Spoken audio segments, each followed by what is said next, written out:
सभी भैया बहनों को नमस्कार। आज हम हिंदी व्याकरण के अंतर्गत वाच्य प्रकरण का अध्ययन करेंगे। देखते हैं परिभाषा की दृष्टि से कि पहला प्रश्न बनता है हमारा कि वाच्य किसे कहते हैं। परिभाषा देखिएगा, वाच्य का अर्थ है बोलने का विषय। अतः क्रिया के जिस रूप से यह पता चले कि क्रिया का मुख्य विषय कर्ता है, कर्म है अथवा भाव है, उसे वाच्य कहते हैं। यानी वाक्य के अंतर्गत यदि क्रिया का प्रभाव कर्ता पर पड़ता है तो कर्तृवाच्य, यदि कर्म पर पड़ता है तो कर्मवाच्य और भाव पर पड़ता है तो भाववाच्य होता है। आगे देखते हैं कि वाच्य के दो भेद हैं, कर्तृवाच्य और अकर्तृवाच्य। कर्तृवाच्य यानी कि जिसमें कर्ता की प्रधानता है। अकर्तृवाच्य अमाने नहीं, कर्तृवाच्य अर्थात जिसमें कर्ता की प्रधानता नहीं है। और उसके दो भेद होते हैं, कर्मवाच्य और भाववाच्य।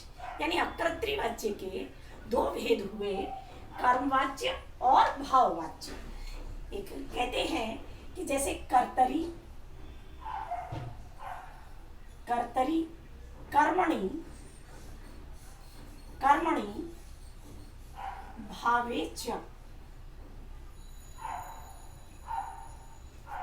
यानी कर्तरी कर्मणि भावेच, यानी कि कर्तरी यानी कर्ता की प्रधानता है तो कर्तृवाच्य, कर्मणि कर्म की प्रधानता है यानी क्रिया का प्रभाव पूरा कर्म पर पड़ रहा है तो कर्मवाच्य, और भाव पर पड़ रहा है तो भाववाच्य होता है।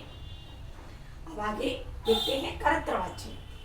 कर्तृवाच्य कहाँ होता है कि जिन वाक्यों में कर्ता की प्रधानता होती है और क्रिया का विधान कर्ता के लिंग वचन के अनुसार होता है, उन्हें कर्तृवाच्य कहते हैं।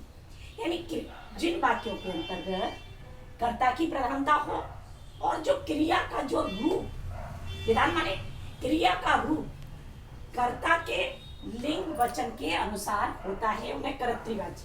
विधान माने रूप, यानी जिस रूप से पता चले। उदाहरण के लिए कि कबूतर दाने चुग रहे हैं, रोहन पुस्तकें खरीद रहा है, सूरज चमक रहा है, सीता सेब खा रही है।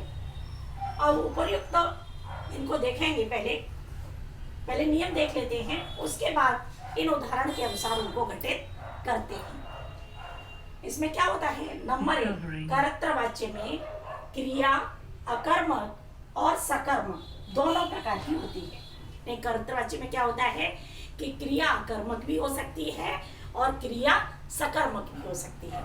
उदाहरण के लिए देखें, जैसे कि सूरज सीता सेब खा रही है, सूरज चमक रहा है ना। तो आप देख रहे हैं कबूतर दाने चुग रहे हैं, यानी कि इसमें अकर्मक क्रिया भी और सकर्मक क्रिया भी। सीता खेल रही है, अब जैसे कि राधा खेल रही है,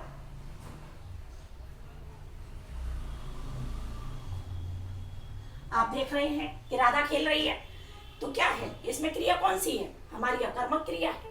और नीचे आप देखेंगे जैसे सूरज चमक रहा है, अकर्मक क्रिया है। लेकिन आगे और है कि जैसे कि रोहन पुस्तकें खरीद रहा है, तो अकर्मक और सकर्मक दोनों प्रकार की क्रियाओं का प्रयोग हुआ है।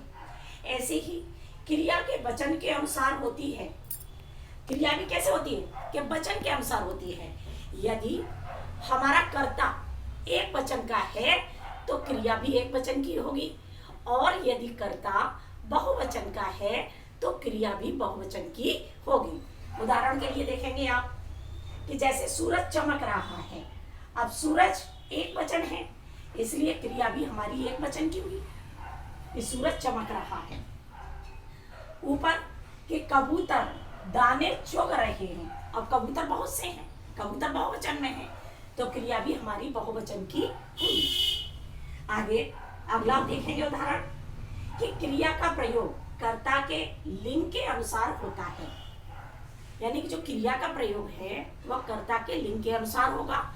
यदि हमारी क्रिया पुल्लिंग की है, यदि हमारा कर्ता पुल्लिंग है तो क्रिया भी पुल्लिंग की होगी, और यदि हमारा कर्ता स्त्रीलिंग का है तो क्रिया भी स्त्रीलिंग की होगी। जैसे अब कि सीता सेब खा रही है, सीता स्त्रीलिंग है इसलिए क्रिया भी स्त्रीलिंग की हुई। ऐसे ही रोहन पुस्तकें खरीद रहा है, अब रोहन क्या है, ये पुल्लिंग है तो क्रिया भी पुल्लिंग की हुई। आगे देखेंगे, अगला देखते हैं कि कर्तृवाच्य में कर्ता प्रधान होता है। मुख्य बात क्या कि कर्तृवाच्य में जो कर्ता है वह प्रधान होता है और जो कर्म है वो गौण होता है, यानी कि कर्ता की प्रधानता होती है। और बस अब इससे आगे हम कर्मवाच्य और भाववाच्य को अगले वीडियो में देखेंगे। चलिए तब तक के लिए नमस्कार।